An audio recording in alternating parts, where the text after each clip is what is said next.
This is going to be how to submit an assignment using the scanner in Canvas. So we're going to choose our course in the Canvas Student app. So for this instance, it's going to be Honors Earth and Environmental Science. I'm going to go to the home page, and it's going to give me a list of all of my assignments. And so I want to turn in this Earth Sun System assignment. I'll click on it, and then down at the bottom where it says Submit Assignment, I click that. Then in the lower right-hand corner, it'll say Scanner. I choose the scanner. And now you may have to allow it to utilize your camera for the first time. But once you've done that, you just put the page in nice and neat, and then press the button.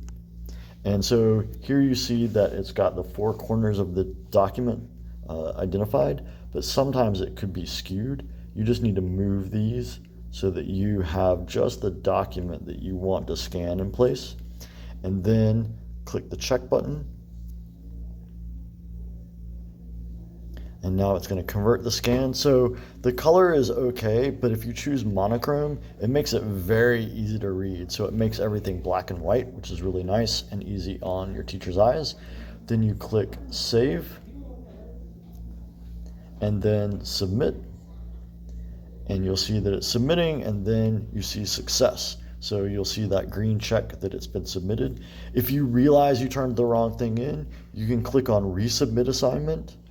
And clicking on the resubmit assignment will give you the same scanner and all of that sort of thing, so that you just do that process again. But that's how you're going to turn in things using the scanner function in the Canvas Student app.